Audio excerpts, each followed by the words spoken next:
तो फिर किसकी गलती है? मैं तो कैसे भी करके वोट लूंगा। ओवरऑल हल्के में टाइम क्यों नहीं दिया?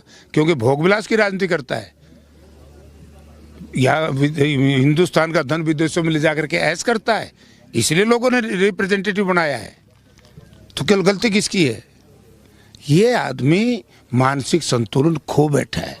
जिस दिन से जयप्रकाश का कैंडिडेचर कांग्रेस पार्टी ने अनाउंस किया, उसी दिन से भारतीय जनता पार्टी और उसके लोगों को आग लगी हुई है। क्योंकि आज भारतीय जनता पार्टी का नाम नहीं ले सकता गांव में जाकर के कोई। बहुत बुरी हालत है। कांग्रेस में जाकर के कहता था मुख्यमंत्री बनूंगा, आज कह दो ना, आज कह दो जो मनोहर लाल मन से तरह न डाल लेते। तो जहाँ कांग्रेस पार्टी का वर्किंग कमेटी का मेंबर था, आज वो एक भारतीय जनता पार्टी का 25 पैसे का मेंबर है। तो ऐसे व्यक्ति के बारे में मैं तो हमेशा कहता हूँ कि आप भी ऐसे भी अनुरोध करूँगा कि उनसे एक पर्सन पूछ लेना कि जयप्रकाश ही कहते हैं कि मेंटल लेवल चेक करा लो। जिस व्यक्ति को यही नहीं पता कि 2009 में कौन करेंसी थी और 2016 में कौन करेंसी है, तो उस व्यक्ति ने, जिस व्यक्ति ने, और ये तो बाप बेटा ऐसा सौदा हो गया। नहीं, इसको भी उन्होंने सुधारा कि मैंने 2000 का जिक्र नहीं, पैसों का जिक्र किया। चल भैया जाए तो अभी एक दिन ये भी भूल सुधारेगा कि लोगों मुझसे गलती होगी, पार्टी तो कांग्रेस ही अच्छी थी। हमारा कहावत है कि अंधेरे में हाथ उठा लेना और रोशनी आ जाए तो फिर कहीं अंधेरे में उन्हें फेंक देगा। आए तो का वापिस यहीं। क्योंकि आपको याद होगा 2007 में भी आदरणीय श्रीमती सोनिया गांधी, राहुल जी और चौधरी भूपेंद्र सिंह हुड्डा के खिलाफ तरह तरह के अर्गन प्रचार करके कांग्रेस छोड़ के गया था। और लेकिन 2016 में फिर नतमस्तक होकर के कांग्रेस पार्टी में आया। भारतीय जनता पार्टी 2013 में छोड़ दी। क्या क्या नाप शनाप बातें करी। जयप्रकाश ये बता देना करेक्टर का आदमी है। जो पार्टी छोड़ दी दोबारा उस पार्टी की तरफ देखा नहीं, और जिस पार्टी में चला गया बिना किसी कारण के वो पार्टी छोड़ी नहीं। आपको याद होगा हरियाणा विकास पार्टी का राज था और मंडियाली में गोली चली थी किसानों के ऊपर। मैं मेंबर पार्लियामेंट था, मैंने अपना इस्तीफा दे दिया था। और कुलदीप सिंह बिश्नोई ने क्या कहा था कि 2007 में मैंने पार्टी छोड़ दी और 2009 तक कांग्रेस पार्टी का मेंबर रहा। ये यहाँ करके कहते मैंने पार्टी छोड़ दी, वहाँ कांग्रेस पार्टी का मेंबर था, एमपी था। और आज तो उसके बेटे ने तो जमा और कमाल कर दिया।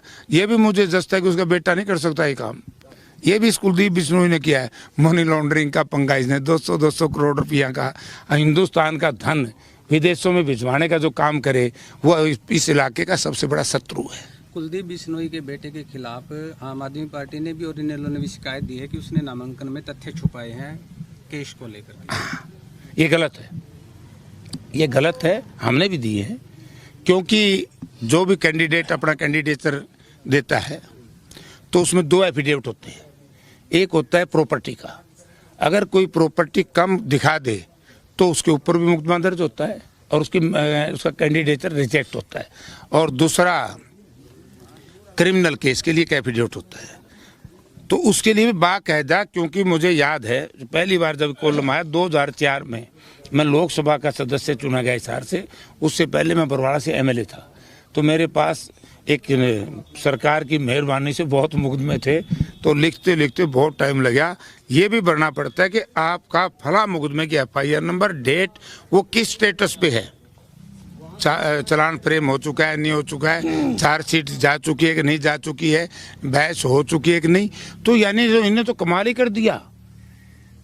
1-4 के बदले 1 मुकदमा दिखाया और जो 3 मुकदमे, तीनों में 7-7 साल की सजा का प्रावधान है। कुलदीप बिश्नोई प्रचार के दौरान घोड़ी पर चढ़े हुए नजर आ रहे हैं। ऐसा ना हो कि जयप्रकाश जेपी को हाथी लाना पड़े। घोड़ी पे कहाँ चढ़े? उसको घोड़ी कौन देवता? कहाँ उसने घोड़ी चढ़नी आई थी?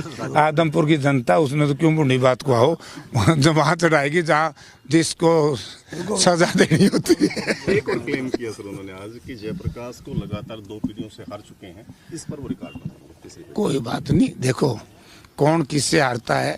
अगर मैं जिस दूसरी बात कह दूं तो कुलदीप बिश्नोई बहुत बड़ा अहंकारी है। इसको अपन ये बता रहा कि इसका मानसिक संतुलन खराब हो गया है। राहुल जी को कहने लगा कि जी मैं 30% का नेता हूं और भूपेंद्र सिंह हुड्डा ना, मैं 70% का नेता हूं, हुड्डा साहब 30% के नेता हैं, इसलिए मुझे पीसीसी प्रेसिडेंट बना दो। तो दीपेंद्र सिंह ने कहा, ये तो अखबारों में भी कोट हुआ कि भाई अगर तू 70% का नेता है और हुड्डा साहब के साथ 30% है। वैसे तो 5% और चाहिए, 35 में सरकार बन जाती है। बट उसके बाद भी हिसार पार्लियामेंट क्षेत्र का चुनाव हुआ, लोकसभा का, फर्स्ट कौन आया? विजेंद्र सिंह आया ना, जाट है। सेकंड कौन आया? दुष्यंत चौटाला, वो भी जाट है। और इनकी क्या दुर्गति हुई कि नहीं हुई? तो यार छाल तो बोला, छालने का क्या बोला, जिसमें 376 छेक हो। ये नहीं, उससे पहले उसकी बताऊंगा मैं, अभी तो इसकी बारी है। वो 2014 में कहाँ रख आया है एक छोटे से बच्चे के सामने। दुष्यंत चौटाला की उम्र शायद 27 साल थी।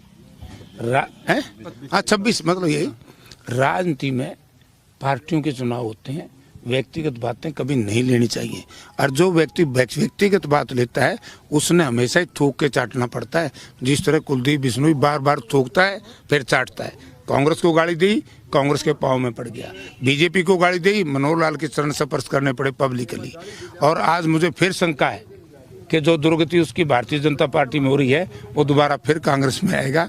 तो इसलिए जो इस तरह की बात करता है, वैसे आप लोगों की वजह से मुझे बोलना पड़ता है। मैं इस व्यक्ति को पॉलिटिकल आदमी नहीं मानता। जिस व्यक्ति ने अपने इलाके का सम्मान बेच दिया हो, अपने इलाके का गौरव बेच दिया हो। प्रजातंत्र में डॉक्टर भीमराव अंबेडकर ने संविधान में हमने जो मत का अधिकार दिया है, वो मत जो मेंबर पार्लियामेंट या मेंबर विधानसभा का होता है उसका नहीं होता। मान लो मुझे एमएलए बनाएंगे लोग तो मैं 1,70,000 का प्रतिनिधित्व तो करूँगा। तो वो जगह अगर मैं कहीं बिकूंगा कुलदीप की तरह, तो ये समझिए कि वो मैं सारे लोगों के ईमान को बेचूंगा। तो यार जिसमें बोला अंतरात्मा, आपने कह दिया डूडी साहब को, इनके तो अंतरात्मा है, उसकी तो अंतर रह गया, आत्मा मर चुकी है। मृत आत्मा का क्या आप जवाब दोगे? आम आदमी पार्टी आम लोगों की पार्टी बताई जा रही है। नॉमिनेशन पर अगर नजर डाली जाए तो आम आदमी पार्टी का उम्मीदवार सबसे करोड़पति बताया गया है इसमें। यार मैं जवाब नहीं देना चाहता। ये आम आदमी पार्टी तो उसी दिन खत्म हो गई थी जिस दिन माननीय केजरीवाल ने पंजाब के अंदर, आपको देखा होगा, मैं वो बात यहाँ नहीं दोहराना चाहता, बहुत लोगों में बगावत आई कि आम आदमी पार्टी की टिकट खास आदमी के हाथ में चली गई। याद है आपको पंजाब का? तो यहाँ भी जो आम आदमी थे, आम आदमी के कार्यकर्ता, वो तो हमारी पार्टी में आ गए, वो तो खास आदमी रह गए। और ये सही बात है इनकी कि अगर हिसार जिला में अकेले व्यक्ति सबसे साहूकार है तो यही व्यक्ति है। तो मैं तो केजरीवाल जी ने भी पश्चाताप करना चाहिए, या लोगों के आंखों में धूल नहीं झोंकनी चाहिए। वोट और काम कराए आम आदमी से, और सरकार में लाने का प्रयास करे खास आदमी को। और वैसे भी इनके राज्यसभा के जो लोग हैं ना, वो सारे खास हैं। आप जो यहाँ के इंचार्ज हैं उनसे पूछ लो, लोग आप पे कितनी प्रॉपर्टी है जी, ये तो 1000 करोड़ के मालिक है, लोगों ने बुकान ध्यान रहे। सर एक इंटरव्यू में आपका देख रहा था, उसमें आप कोई जिक्र कर रहे थे सीडी का, कांड का, चालान का, कब आएंगे? मेरी कोशिश रहती है कि मैं मोल टर्पीचूट यानी कि चरित्रहीनता की राजनीति नहीं करना चाहता। अगर कोई परिवार मुझे विवश कर दे, क्योंकि जयप्रकाश खुले तौर पे कहता है जयप्रकाश के चरित्र के ऊपर किसी प्रकार का कोई दाग नहीं है।